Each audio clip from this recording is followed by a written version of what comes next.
نحمده ونصلي ونسلم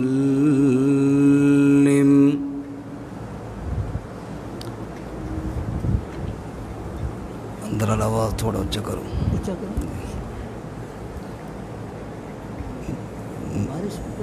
اندر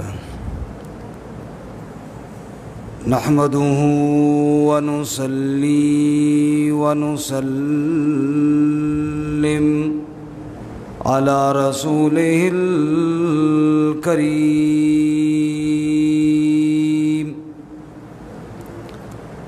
أما بعد فأعوذ بالله من الشيطان الرجيم. بسم الله الرحمن الرحيم.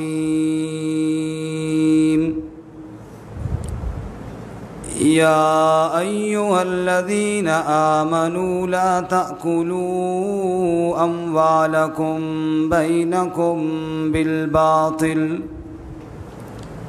بالباطل إلا أن تكون تجارة عن تراض منكم ولا تقتلوا أنفسكم إن الله كان بكم رحيما.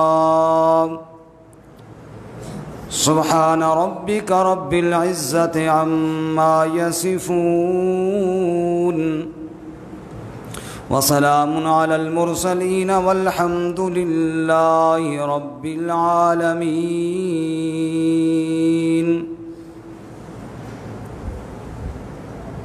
إن الله وملائكته يصلون على النبي يا أيها الذين آمنوا صلوا عليه وسلموا تسليما. اللهم صل على محمد وعلى آل محمد كما صليت على إبراهيم وعلى آل إبراهيم إنك حميد مجيد. اللهم بارك على محمد وعلى آل محمد كما باركت على إبراهيم وعلى آل إبراهيم إنك حميد مجيد. معزز سامعین، دوستوں اور بزرگوں اور بھائیوں،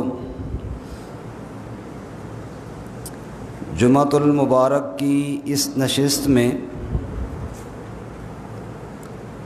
ہماری آج کی گفتگو کا موضوع اور عنوان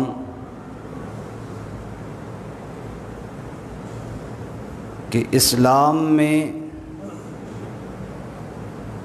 تجارت کے جو اصول اور قوانین بیان کیے ہیں وہ کیا ہیں. چونکہ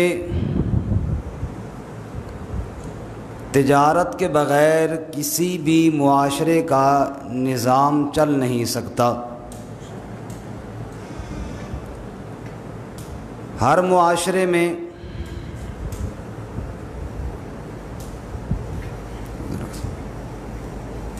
لوگوں نے کچھ چیزیں خریدنی بھی ہوتی ہیں، کوئی چیزیں بیچنی بھی ہوتی ہیں.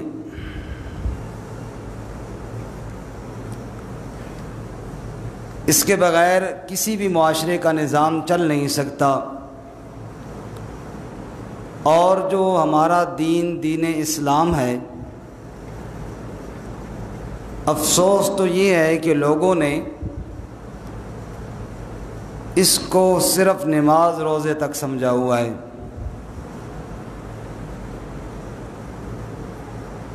اور وہ بھی ایک حد تک کہ رمضان کا مہینہ آیا تو روزے رکھ لیے. جمعے کا دن آیا تو نماز پڑھ لی، یا عید کی نماز پڑھ لی، یا کبھی موقع مل گیا تو ایک دو نمازیں اور پڑھ لیں۔ حالانکہ اسلام جو ہے یہ ایک مکمل ضابطۂ حیات ہے۔ یہ گھر کی زندگی سے لے کر بازار کی زندگی تک، بیت الخلاق سے لے کر عبادت خانے تک، زندگی کے ہر موقع پر، ہر شعبے پر، ہر حالت میں جو مذہب اپنے ماننے والوں کی رہنمائی کرتا ہے اس مذہب کو دین اسلام کہا جاتا ہے۔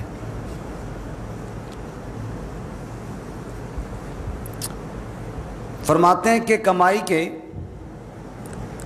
جو حلال طریقے ہیں وہ 4 ہیں۔ ان میں سے پہلا طریقہ زراعت کرنا، کاشتکاری کرنا، یہ بھی کمائی کا ایک حلال اور جائز طریقہ ہے۔ دوسرا طریقہ تجارت اور کاروبار کرنا۔ تیسرا طریقہ ملازمت اختیار کرنا، کسی کا کوئی کام کرنا اور اس کے بدلے میں تنخواہ لینا۔ چوتھا طریقہ جو مجاہدین جہاد میں مال غنیمت حاصل کرتے ہیں، یہ 4 طریقے ہیں حلال مال اور حلال پیسہ کمانے کے۔ جناب رسول اللہ صلی اللہ علیہ وسلم نے تجارت کو کمائی کے جائز طریقوں میں انتہائی اہم طریقہ قرار دیا ہے۔ جیسے دنیا کے جو بھی اعمال مسلمان بجا لائیں سب میں نیت شرط ہے، اس لیے تجارت کرنے والا، کاروبار کرنے والا، اس کو بھی سب سے پہلے نیت کرنی پڑے گی، اور نیت یہ ہے کہ میں حرام سے بچ جاؤں اور اپنے بچوں کے لیے حلال کمائی کمانے والا بن جاؤں۔ جو بھی کاروبار کرنے والا اپنے کاروبار کو شروع کرنے سے پہلے یہ نیت کرے گا، کاروبار کے ایک ایک لمحے پر جہاں اس کا کاروبار ترقی کرے گا وہاں اللہ کی طرف سے اس نیت پر اس کو اجر بھی ملے گا۔ نیت المؤمن خیر من عملہ، رسول اللہ صلی اللہ علیہ وسلم نے فرمایا مومن جو نیت کرتا ہے یہ بعض دفعہ عمل سے بھی زیادہ ثواب کما لیتا ہے، اس نیت اور اخلاص کی وجہ سے۔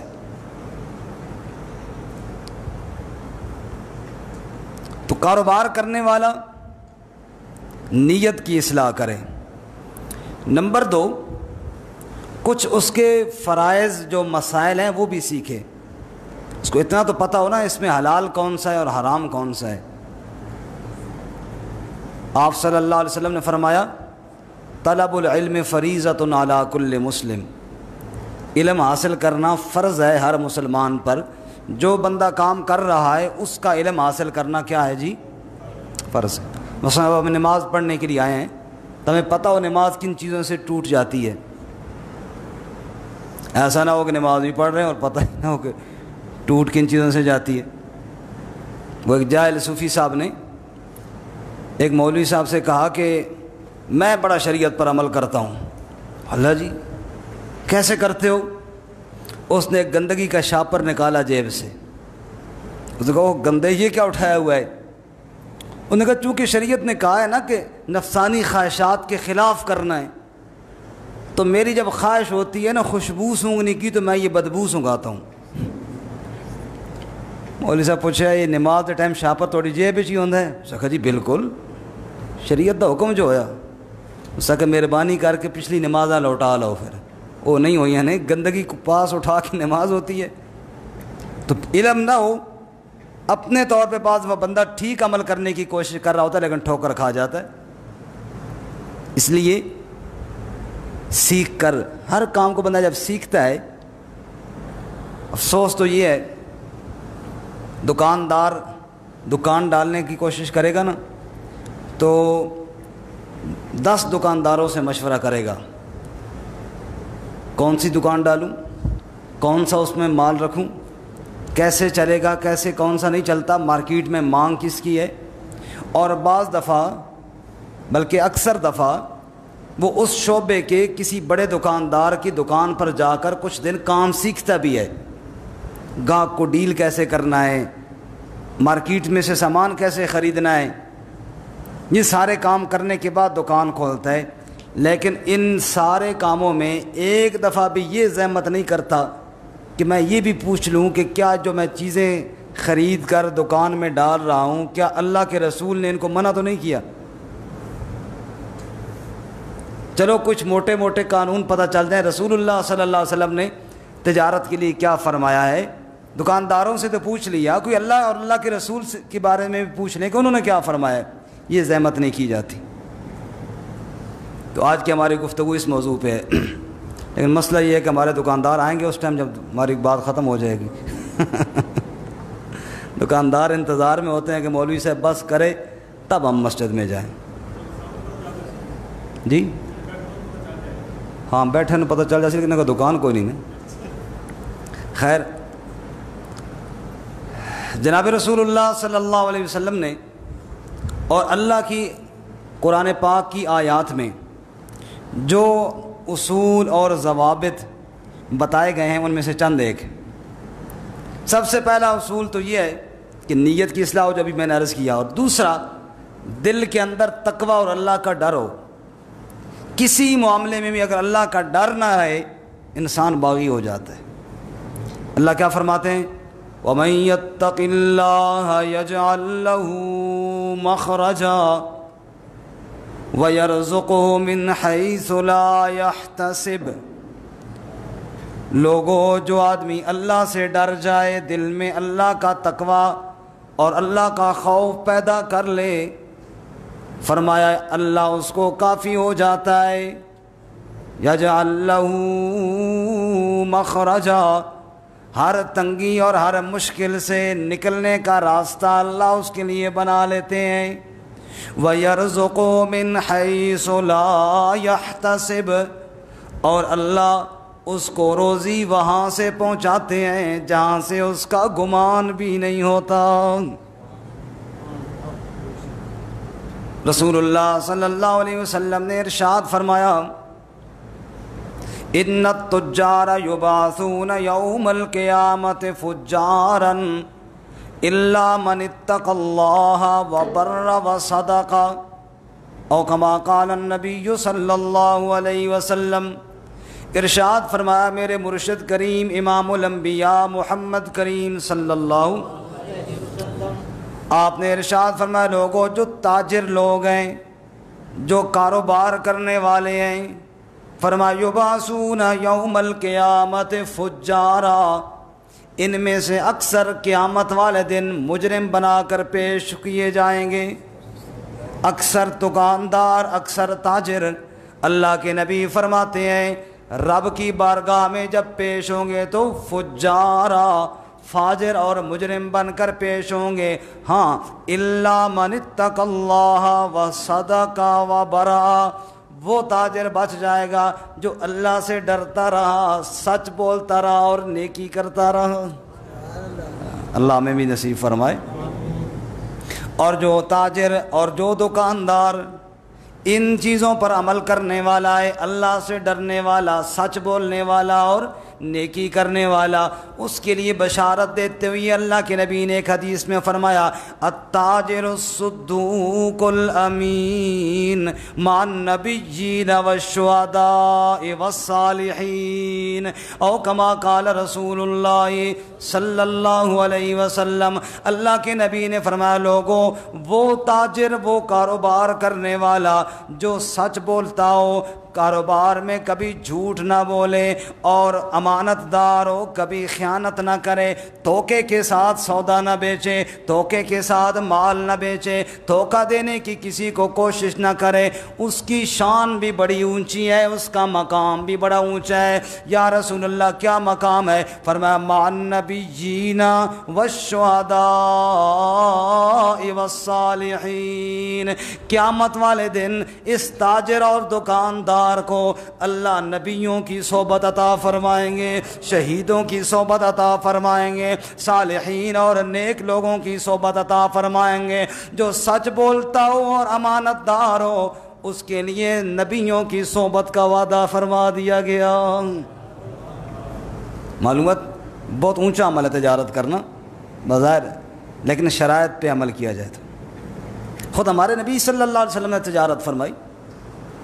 رسول اللہ صلی اللہ علیہ وسلم شام کے علاقے میں تجارت کی غرض سے اپنے چچا ابو طالب کے ساتھ گئے، وہاں آپ نے خریدا بھی اور بیچا بھی، چونکہ اس وقت قافلے چلتے تھے نا سال میں 1-2 دفعہ۔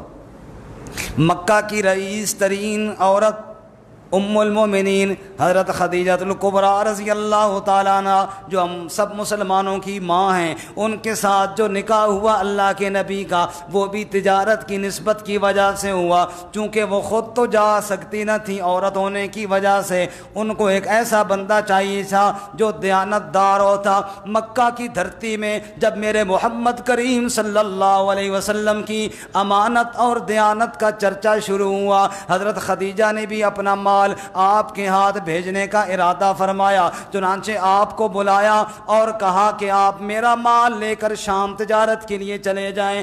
حضرت سیدہ خدیجہ الکبریٰ رضی اللہ تعالیٰ عنہ کا مال لے کر اللہ کے نبی صلی اللہ علیہ وسلم تجارت کے لیے شام تشریف لے گئے۔ حضرت خدیجہ فرماتی ہیں ساری زندگی اتنا نفع کبھی نہیں ہوا تھا جتنا محمد کریم صلی اللہ علیہ وسلم کے اس سفر پہ مجھے نفع ہوا ہے۔ اس امانت اور اس دیانت سے متاثر ہو کر حضرت خدیجہ نے نبی پاک کو نکاح کا پیغام بھیجا اور ہمیشہ کے لیے امت کی ماں بن گئی۔ تو یہ تجارت کی وجہ سے ہی یہ امت کی ماں بھی بنی ہے۔ تو خود اللہ کے نبی صلی اللہ علیہ وسلم نے تجارت فرمائی۔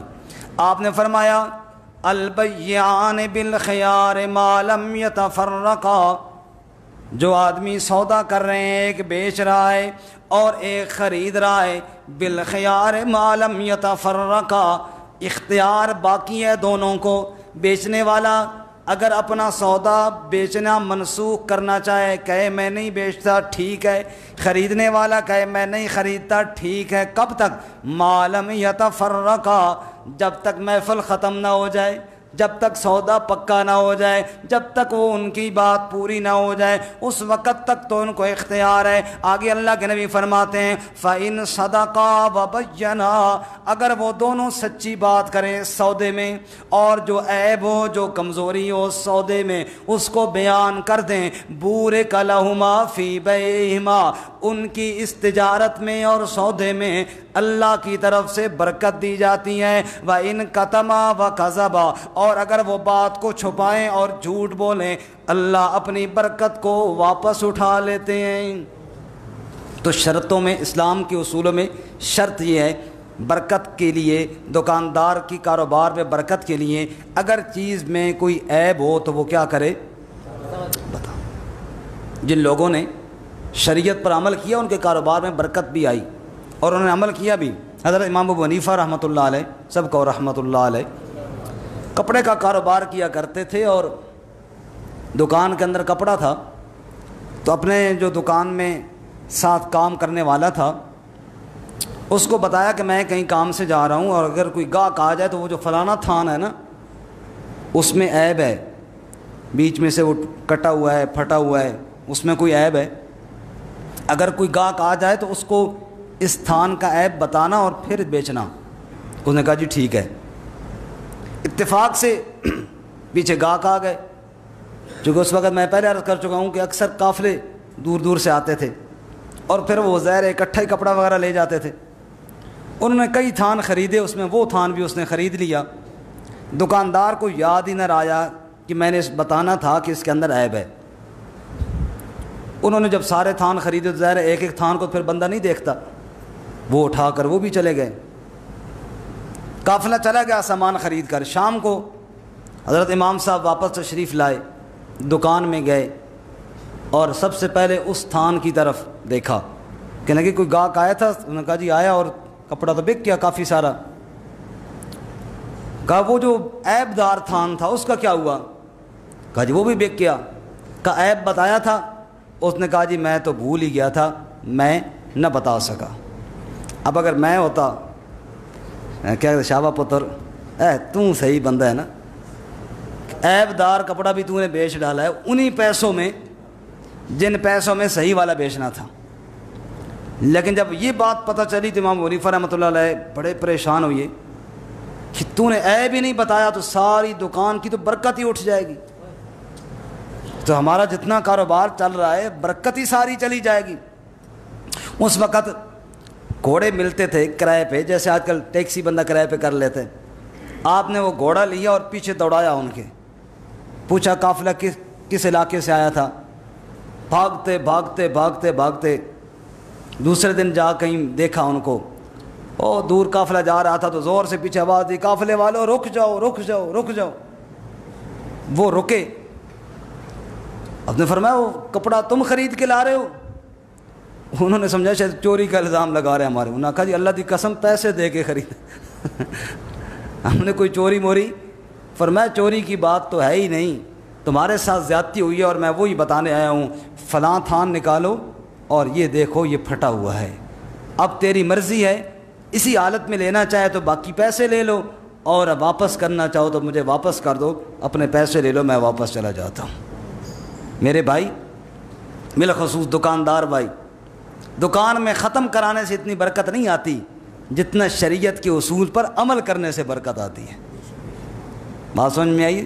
اگر سودا دیتے ہوئے دھوکہ دے کر 4 پیسے کما لیے، ساری کمائی میں سے برکت اٹھ جائے گی، ساری کمائی میں سے برکت اٹھ جائے گی۔ قرآن صرف پڑھ کے پھونکنے کے لیے نہیں آیا، قرآن اس پر عمل کرنے کے لیے آیا۔ اللہ ہمیں عمل کی توفیق عطا فرمائے۔ اللہ کے رسول صلی اللہ علیہ وسلم کیا فرماتے ہیں؟ وہ چھپائیں گے عیب کو، برکت اٹھا لی جائے گی۔ اللہ کے رسول صلی اللہ علیہ وسلم بازار تشریف لے گئے، دیکھا گندم کا، دانوں کا، غلے اور اناج کا ایک ڈھیر لگا ہوا ہے۔ رحمت کائنات صلی اللہ علیہ وسلم نے دست مبارک اس ڈھیر کے اندر ڈال دیا، اندر سے دانے گیلے تھے۔ آپ نے پوچھا یہ اندر سے گیلے ہیں اوپر سے خشک کیوں پڑے ہوئی ہیں؟ اس نے کہا جی بارش آئی تھی، یہ دانے اور غلے گیلے ہو گئے تھے اس لیے میں نے نیچے رکھ دیے ہیں۔ رسول اللہ صلی اللہ علیہ وسلم نے فرمایا من غش فلیس منا، ان گیلے دانوں کو اوپر کیوں نہیں رکھا؟ اوپر رکھتے تو گاہک دیکھ لیتا نا، تم نے نیچے رکھے ہیں، اوپر خشک رکھ دیے ہیں۔ جس نے دھوکہ دیا وہ ہم میں سے نہیں ہے۔ آج کتنی چیزیں ہم دھوکے کے ساتھ بھی دے دیتے ہیں، گاہک کو تو نہیں پتا لیکن اللہ کو تو پتا ہے نا۔ تو اسلام کے قوانین میں کیا ہے؟ دھوکہ نہ دیں۔ اور سنیے، اللہ کے رسول صلی اللہ علیہ وسلم بازار تشریف لے گئے، دیکھا لوگ کاروبار کر رہے ہیں، ترازو پڑے ہوئے ہیں، لوگ سودا تول رہے ہیں، گاہک آتے ہیں اور لے کر جا رہے ہیں۔ آپ نے فرمایا زن ورجح، آپ نے فرمایا اے دکاندار وزن بھی کر اور ذرا جھکتا ہوا تول، گاہک کی سائڈ پہ تھوڑا سا جھکتا ہوا تول۔ آپ نے ارشاد فرمایا وَإِذَا وَزِنْتُمْ فَارْجِحُوا، جب بھی وزن کرو تو جھکتا ہوا وزن کیا کرو، ایسا نہ ہو کوئی ناپ تول میں کمی نہ ہو جائے۔ ناپ تول میں کمی کرنے کی وجہ سے قوم شعیب نے اللہ کو تباہ و برباد، اللہ تعالیٰ نے قوم شعیب کو برباد کر دیا تھا۔ اور ارشاد فرمایا وَيْلٌ لِّلْمُطَفِّفِينَ الَّذِينَ إِذَا اكْتَالُوا عَلَى النَّاسِ يَسْتَوْفُونَ وَإِذَا كَالُوهُمْ أَوْ وَزَنُوهُمْ يُخْسِرُونَ أَلَا يَظُنُّ أُولَئِكَ أَنَّهُمْ مَبْعُوثُونَ۔ اللہ فرماتے ہیں ان لوگوں کے لیے بربادی ہے، ان لوگوں کے لیے تباہی ہے جو ناپ تول میں کمی کرتے ہیں۔ جب چیز لیتے ہیں تو پوری لیتے ہیں، جب دینے کی باری آتی ہے تو اس میں کمی کر لیتے ہیں۔ میرے بھائی، جتنے مرضی دکان میں ختم کر لو، جب تک یہ ناپ تول میں کمی، یہ والا گناہ یہ نہیں ختم ہوگا تب تک برکت اس میں نہیں آئے گی۔ اللہ تعالیٰ کا قرآن واضح بیان کر رہا ہے جی۔ دکاندار، سودا بیچنے والا، دکاندار سے مراد صرف وہی دکاندار نہیں جس نے گلی میں دکان ڈالی اور ہم اس سے بری ہیں، ہم سب اس میں شامل ہیں۔ دکاندار سے مراد سودا بیچنے والا، ہم پلاٹ بیچتے ہیں، وہ بھی دکان، وہ بھی سودا ہے، وہ بھی دکان ہے۔ میں اپنی یہ ہاتھ کی گھڑی بیچ دیتا ہوں، یہ بھی میں دکاندار ہوں، مطلب یہ کہ سودا بیچنے والا، چاہے وہ دکان کے اندر بیٹھ کے بیچے، چاہے بازار میں بیچے، چاہے گھر میں بیٹھ کے بیچے، جو بھی سودا بیچنے والا وہ سب اس میں شامل ہیں۔ فرمایا کہ اس میں قسم نہ اٹھائے، اگرچہ سچا بھی ہو تب بھی قسم نہ اٹھائے۔ اللہ تعالیٰ نے کیا فرمایا؟ وَلَا تَجْعَلُوا اللَّهَ عُرْضَةً لِأَيْمَانِكُمْ، اللہ کے نام کو ڈھال نہ بناؤ قسموں میں۔ رسول اللہ صلی اللہ علیہ وسلم نے ارشاد فرمایا ثلاثۃ لا یکلمہم اللہ یوم القیامہ ولا یزکیہم ولہم عذاب علیم۔ حضرت ابو ذر فرماتے ہیں اللہ کے نبی صلی اللہ علیہ وسلم نے فرمایا تین بدبخت ایسے ہیں، تین بد نصیب بندے ایسے ہیں، اللہ ان سے کلام نہ کرے گا دن قیامت کے، نہ ان کی طرف رحمت کی نگاہ سے دیکھے گا، نہ اللہ ان کو گناہوں سے پاک کرے گا۔ فقرأ رسول اللہ صلی اللہ علیہ وسلم ثلاث مرار، اس بات کو ایک بار نہیں 3 بار آپ نے دہرایا، یعنی 3 بار آپ نے فرمایا تین بندے ایسے ہیں جن سے اللہ کلام بھی نہ کرے گا، رحمت کی نظر سے دیکھے گا بھی نہیں، ان کو گناہوں سے پاک بھی نہیں کرے گا۔ ابو ذر کہتے ہیں میں تو پریشان ہو گیا، میرے تو پاؤں کے نیچے زمین نکل گئی، میں نے کہا خابوا وخسروا من ہم یا رسول اللہ، یہ 3 بندے تو برباد ہو گئے، یہ تو ناکام ہو گئے، یہ تو تباہ و برباد اور ذلیل و رسوا ہو گئے۔ من ہم یا رسول اللہ، اے اللہ کے رسول بتاؤ یہ کون ہے؟ فرمایا المسبل، پہلا وہ بندہ جو اپنا کپڑا ٹخنوں سے نیچے لٹکا کے رکھتا ہے۔ اللہ کے رسول کی سنت تو یہ ٹخنے ننگے رکھنے ہیں۔ پہلا وہ بندہ جو ٹخنے چھپا کر تکبر کے ساتھ لباس نیچے رکھتا ہے۔ دوسرا فرمایا وہ بندہ المنان، جو صدقہ خیرات دیتا ہے لیکن احسان جتلاتا ہے، کسی کے ساتھ نیکی کرتا ہے پھر اس کو ذلیل کرتا ہے۔ اللہ قرآن میں بھی کہتے ہیں اے ایمان والو لا تبطلوا صدقاتکم بالمن والعذى كالذي ينفق ماله رئاء الناس، کسی کو صدقہ خیرات دینے کے بعد احسان نہ جتلاؤ بلکہ اللہ کی رضا کر کے سمجھ کے دیا کرو۔ فرمایا ورنہ تمہارا صدقہ ضائع ہو جائے گا، جیسے ریاکار کا صدقہ ضائع ہو جاتا ہے ایسے احسان جتلانے والے کا صدقہ بھی ضائع ہو جاتا ہے۔ اللہ کے نبی فرماتے ہیں نیکی کرنے کے بعد احسان جتلانے والے کی طرف بھی اللہ رحمت کی نگاہ سے نہیں دیکھیں گے۔ اور تیسرے نمبر پہ آپ ارشاد فرماتے ہیں والمنفق صلاته بالحلف الكاذب، اور تیسرا وہ بندہ جو اللہ کے نام کی جھوٹی قسم کھا کر سودا بیچتا ہے۔ ایک تو دھوکہ دے رہا ہے اور دوسرا نام اللہ کا استعمال کر رہا ہے دھوکے پر۔ اللہ فرمائیں گے قیامت والے دن اے میرے فرشتوں تم بھی خاموش ہو جاؤ، اے دیگر گواہی دینے والوں چپ ہو جاؤ۔ ایک ایسا مجرم آنے والا ہے جس کے خلاف کسی کو گواہی دینے کی ضرورت نہیں، میں اللہ خود اس کے مقابلے میں آتا ہوں، میں اس کے خلاف خود آ رہا ہوں۔ یا اللہ وہ کیسا بد نصیب ہے، وہ کون سا بدبخت آدمی ہے جس کے مقابلے میں اللہ خود آ رہا ہے۔ فرماتے ہیں یہ وہ بد نصیب ہے جس نے جھوٹ پر اللہ کا نام استعمال کیا۔ کہو استغفر اللہ، جھوٹ بولنا تھا، دھوکہ دینا تھا، رب کا نام کیوں استعمال کیا؟ فرمایا لا تجعلوا اللہ عرضۃ لایمانکم، فرمایا اللہ کے نام کو ڈھال کے طور پر استعمال نہ کیا کرو۔ اور تجارت کا اصول اللہ فرماتے ہیں یا ایھا الذین آمنوا اذا تداینتم بدین الی اجل مسمى فاکتبوہ، جب معاملہ ادھار کا ہو جائے، چیز بیچنے والے نے ادھار پہ دی ہے، خریدنے والے نے ادھار پہ سودا کیا ہے، فرمایا فاکتبوہ، اس کو لکھ ضرور لیا کرو۔ کئی معاملے ایسے ہوتے ہیں تعلق کی بنا پر چلو جی خیر بعد میں کر لیں گے، اور بعد میں لڑائی جھگڑے تک نوبت آتی ہے۔ اللہ کا حکم پہلے سے دن سے یہ ہے جب بھی کوئی ایسا معاملہ ہو فرمایا فاکتبوہ، لکھ لیا کرو۔ اور جب معاملہ کوئی سنگین ہو اور بڑا ہو اللہ فرماتے ہیں وَلْيَكْتُبْ بَيْنَكُمْ كَاتِبٌ بِالْعَدْلِ، خود نہ لکھو، بہتر یہ ہے کسی اور بندے سے لکھوا لو، بیچ میں تیسرا بندہ بھی ڈال لو جو لکھنے والا ہوگا۔ اور اگر پھر بھی خطرے کی بات بات ہے تو دو پر گواہ بھی بنا لو، تاکہ کیا کل اگر کوئی جھگڑے کی نوبت آئے لکھنے والا بھی بتائے گا کہ میں نے لکھا تھا، اور جناب گواہ بھی بتائیں گے کہ اس معاملے کے اندر ہم نے گواہی دی ہے۔ اللہ کا قرآن اس معاملے کے اندر ساری نصیحت کرتا ہے، اور رسول اللہ صلی اللہ علیہ وسلم اور نصیحت کرتے ہوئے ارشاد فرماتے ہیں اگلا قانون آپ نے ارشاد فرمایا مطل الغنی ظلم، فرمایا ادھار کا مسئلہ بتایا نا، آگے ٹال مٹول کرنا فرمایا ظلم ہے۔ ایک دکاندار ادھار پہ سودا لے کر آیا، آگے بیچ رہا ہے، وہ دکاندار پچھلا جس سے لے کر آیا تھا وہ پیسے لینے کے لیے آتا ہے، اس کے پاس غلہ بھی بھرا ہوا ہے لیکن ٹال مٹول کرتا ہے جی۔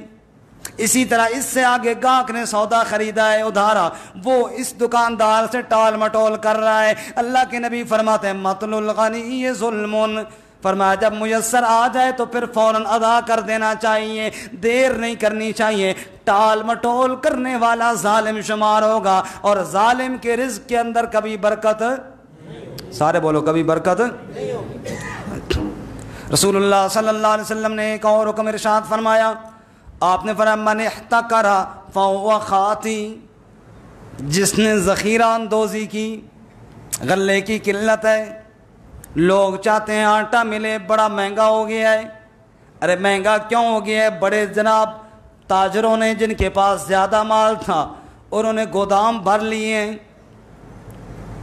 گودام بھر لیے، آٹا کا سٹاک کر لیا ہے، چینی کا سٹاک کر لیا ہے، دیگر خورد و نوش کی چیزوں کا سٹاک کر لیا ہے تاکہ مہنگی ہو جائیں، اور جناب لوگ پریشان ہو رہے ہیں۔ رسول اللہ صلی اللہ علیہ وسلم نے فرمایا یہ بندہ بڑا خطا کار ہے، اور ایک جگہ آپ نے یوں ارشاد فرمایا بئس العبد المحتکر، فرمایا یہ ذخیرہ کرنے والا بندہ بڑا برا بندہ ہے، بڑا گھٹیا بندہ ہے۔ ایک جگہ اللہ کے نبی نے فرمایا المحتکر ملعون، اس پر لعنت برستی ہے جو اس لیے غلہ بند کرتا ہے تاکہ لوگ پریشان ہوں۔ لوگ سارے پریشان ہو رہے ہیں غلے کی قلت کی وجہ سے، اور یہ صاحب خوش ہو رہے ہیں ریٹ کے زیادہ ہونے کی وجہ سے۔ اللہ کے نبی فرماتے ہیں اس بندے کی رزق کے اندر کبھی برکت، چاہے وہ جتنے بھی اپنے آپ کو معزز کیوں نہ کہے، جتنے عزت دار کیوں نہ ہوئے، جس نے ذخیرہ اندوزی کر کے مسلمانوں کو پریشان کیا، اللہ کے نبی فرماتے ہیں اس کے رزق میں کبھی برکت نہیں آئے گی۔ میرے بھائیوں یہ اصول جو بتائے گئے ہیں یہ اسلام نے ہمیں ہمارے معاشرے کے لیے بتائے، اللہ کرے ہمارے بازاروں میں یہ اصول نافذ ہو جائے۔ قال النبی صلی اللہ علیہ وسلم لا تناجشوا، وقت بھی پورا ہو گیا۔ آپ نے ارشاد فرمایا کہ نجش نہ کرو، کیا ہے؟ اور مارکیٹ جاؤ نا، منڈی میں جاؤ، صبح سویرے سویرے بولی لگ رہی ہوتی ہے نا بولی، اور بولی میں کئی ایسے بندے ہوتے ہیں جنہوں نے خریدنا نہیں ہوتا، وہ صرف ریٹ بڑھانے کے لیے بیچ میں بھاؤ لگا رہے ہوتے ہیں کہ نہیں لگا رہے ہوتے؟ اللہ کے رسول نے منع فرمایا ہے۔ آج ہماری کون سی منڈی ہے جس میں یہ نہیں لگ رہے؟ لا تناجشوا، ایسے نہ کرو، یہ خریداری کی نیت کے بغیر ریٹ اونچا کرنے کے لیے فرماتے ہیں یہ کام نہ کرو۔ اسی طرح جمعے والے دن، وقت ختم ہو گیا، جمعے والے دن، جمعے کا جب ٹائم ہوتا ہے اس میں کاروبار نہ کرو۔ اذا نودی للصلاۃ من یوم الجمعہ فاسعوا الی ذکر اللہ وذروا البیع، جب جمعے والے دن جمعے کا ٹائم ہو جائے کاروبار چھوڑ دو اور اللہ کے یاد کی طرف دوڑ لگاؤ۔ میرے بھائیوں، میں نے چند احادیث اور چند آیات آپ کے سامنے پڑھی ہیں تجارت کے موضوع پر، اور میں نے عرض کیا اسلام کا ایک پورا نظام ہے جو ہر معاملے میں ہماری رہنمائی کرتا ہے۔ تجارت حلال کمائی کا ایک بہت بڑا ذریعہ ہے، اور اللہ تعالیٰ نے اور اس کے نبی صلی اللہ علیہ وسلم نے ہماری رہنمائی فرمائی ہے، اور اگر ان اصولوں پر ہم تجارت کریں گے تو اتنا بڑا اجر ہے کہ مان نبیین والشہداء والصالحین، دن قیامت کے سچا تاجر انبیاء کی صحبت پائے گا، صدیقین اور شہداء کی صحبت پائے گا۔ اور اگر ان اصولوں کو نظر انداز کر دیں گے تو آپ نے ارشاد فرمایا التجار یبعثون فجارا، یہ اکثر تاجر دن قیامت کے مجرم بن کے پیش ہوں گے۔ اللہ ہمیں قرآن و سنت کی تعلیمات پر عمل کی توفیق عطا فرمائے۔ وآخر دعوانا ان الحمد للہ رب العالمین۔